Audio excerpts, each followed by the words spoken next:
اب بلا وجہ سوشل میڈیاز پہ امامت کی تنخواہ بڑھائیے، تنخواہ بڑھائیے، تنخواہ بڑھائیے. یہ 30 دن جو کھانا کھلاتے ہیں یہ بہت بڑی بات ہے. یہ جو غریب لوگ ہیں 100 روپے مہینے چندہ دے کے 5000 تنخواہ دیتے ہیں بہت بڑی بات ہے. ورنہ امامت کرتے ہیں اس کی تنخواہ کی کیا ضرورت ہے؟ مگر مسجدوں کو چلانے کے لیے وہ تنخواہ دیتے ہیں. یہ بیچارے خود غریب مزدور مفلس قسم کے لوگ ہیں. 25000 روپے ماہانہ کہاں سے لا کے آپ کو دیں گے؟ آپ فجر سے لے کے ظہر تک آزاد ہیں. کتابوں کا مطالعہ کریں، مدرسے میں جا کے پڑھائیں، وہاں سے 10,000 کمائیں، مسجد سے ملے، دونوں طرف سے مل کر کے ایک خوشحال زندگی گزاریں. بزنس کریں 8 گھنٹے بیٹھ کر کے، محنت کریں، محنت کی جگہ ہے. ورنہ کھائیں گے سوئیں گے تو پیٹ تو اونچا ہو ہی جائے گا، بدن ہاتھ تو موٹا ہو ہی جائے گا. بتا دیں کہ آپ کو کتنا اچھا موقع اللہ نے دیا ہے. علامہ شہریار صاحب نے بھی تھوڑی سی گفتگو کر دی، حالانکہ وہ ان کا مقصد اس گفتگو میں اسٹیج پہ تھا، علماء کی حقارت کرنا نہیں تھا، اماموں کی تذلیل نہیں تھی. لیکن جو آدمی بولتا ہے کبھی کبھی اس کی زبان سے کچھ زیادہ بھی نکل جاتا ہے، ہوتا ہے نا، انسان ہے، نکل گیا. ان کی کوئی وہ مسئلہ نہیں تھا. لیکن کتنے کمنٹ ان پہ ہوئے، آگ لگ گئی. اور کچھ نے ایسے ایسے اشعار لکھ دیے، ان پہ تو توبہ لازم نہیں تھی لیکن اس پہ کلمہ تک لازم ہو گیا. شرم آنی چاہیے، حیا آنی چاہیے. میں صرف اتنا کہنا چاہتا ہوں تحریر لکھنے والوں سے، تم یہ گندگی کب نکالو گے؟ امام اصل میں جائے گا، تو ظہر میں جا کے بیٹھ جاتا ہے. جسے ملے یوں وہ کرے کیوں؟ بتاؤ کیوں؟ تمہارے اندر اتحاد نہیں تو دوسروں کو سمجھانے جاؤ گے؟ گزارش ہے اماموں سے تم بھی خیال کرو. کتنے اماموں کو اس لیے نکالا گیا ہے کہ امام کا فون آیا، اس نے کہا میری بیٹی ہاسپٹل میں تھی، میں کچھ دن لیٹ ہو گیا نا تو میری تنخواہ بھی کاٹی ہے، وہ مجھے نکال رہے ہیں. اس نے کہا بیٹی کے علاج میں 50,000 کا قرض مند ہو گیا ہوں، 50,000 کا قرض مند ہو گیا ہوں یار.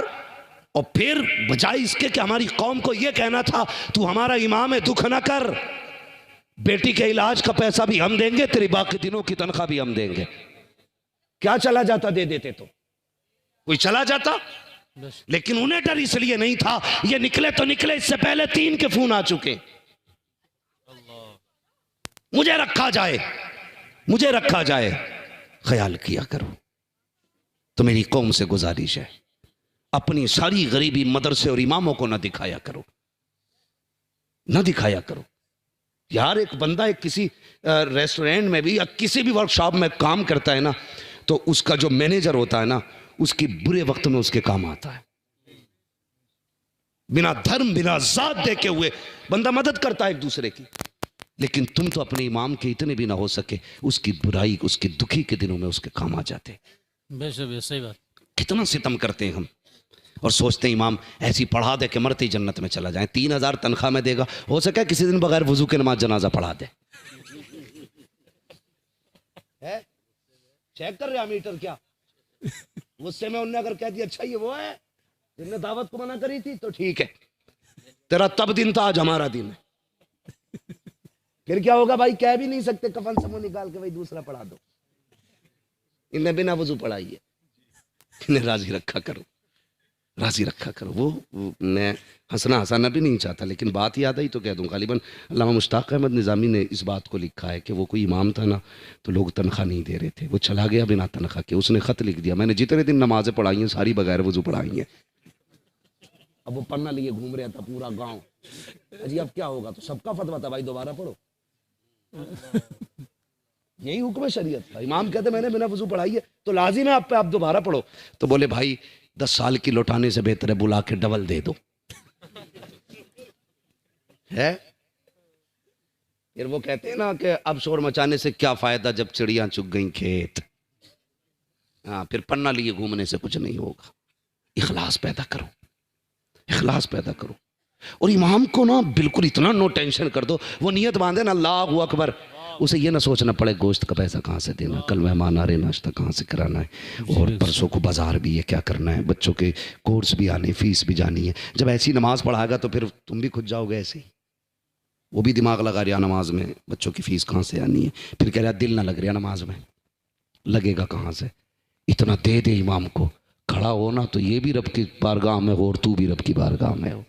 بے شک بے شک. پینٹ کراتے ہو نا تو کہتے بھائی اچھا لاؤ پینٹر، کہ نشان نہیں پڑنے چاہیے. پٹی کرانی ہے نا تو اونچا نیچا نہیں رہنا چاہیے. گھر اتنا اچھا لگتا ہے پھر عمل اتنا اچھا کیوں نہیں لگتا؟ کریں گے انشاءاللہ اچھا امام لائیں گے. بولو انشاءاللہ. اچھا امام بھی کیا, میرے ایک دوست ہیں مفتی صاحب قبلہ, وہ حضرت تخصص والوں کو پڑھاتے ہیں. لاک ڈاؤن میں مدرسے بند ہوا, وہ امامت کرنے چلے گئے. تو ایک مکھیا کھڑا ہو کے بولا جسے بسم اللہ یاد نہیں آتی تھی, پہلے تمہارا ٹیسٹ لیں گے ہم. کس کا؟ جو مفتیوں کو پڑھاتا بھائی. اور میں اسی دن جلسے میں گیا تھا جی مگر قسمت کی بات تھی یار, مفتیوں کو پڑھانے والا امامت کرنے آیا تھا. مگر امامت بھی چھوٹا کام نہیں ہے. کچھ تو اسی دھاک میں رہتے امام صاحب گھر جاؤں اور میں مسلح پہ چڑھوں, ہوش میں چڑھے کر ٹانگیں چیر دی جائیں گی. کھیل نہیں ہے نماز. کسی نے سرکار اعلیٰ حضرت سے پوچھا تھا حضور آپ کو کتنا علم ہے؟ تو اعلیٰ حضرت نے فرمایا تھا بس اپنی نماز درست پڑھ لیتا ہوں. ہاں 120 علوم پر مہارت تامہ رکھنے والا کہہ رہا ہے اپنی نماز درست پڑھ لیتا ہوں. اب سمجھ میں آیا کتنا علم ہے. تجھے تو استنجا بھی نہیں آتا, امام کے گھر جانے کا موقع لگاتا ہے, گیا پھٹ سے کھڑا ہو گیا مسلح پہ. تو کہیں کی کہیں آیتیں پڑھ رہا, کہیں کی کہیں. کبھی ظہر میں قرات شروع ہے تو کبھی مغربی اس میں ہو گئی. تو یہ میں کیا کروں. مصلح بڑی چیز ہے, یہ ہر ایک کا حق نہیں. مصلح میرے حضور کے وارث کا حق ہے. اور سمجھ سکتے ہو وارث کوئی عام نہیں ہوگا بھائی. نیتا منتری اگر کسی کو اپنا اترادھیکاری بنا کے بھیجتا ہے تو کوئی قابلیت دیکھتا ہے اس کے اندر. بالکل صحیح بات. پھر ہوتا ہے کہ اس کا قلم میرا قلم, اس کی زبان میری زبان, جو یہ کہے گا میرا فرمان ہوگا, جو یہ بولے گا عمل کرنا ہے. اگر نیتا کو اتنی فکر ہے تو مدینے والے کو فکر نہیں ہوگی؟ بے شک بالکل ہوگی. تم جسے حقارت سے دیکھتے ہو وہ تیرے باپ کا نائب نہیں, وہ رسول پاک کا نائب ہے. جب اس کا دل ٹوٹتا ہے تو تجھے خبر ہو نہ ہو, مدینے والے کو پہلے خبر ہو جایا. بے شک.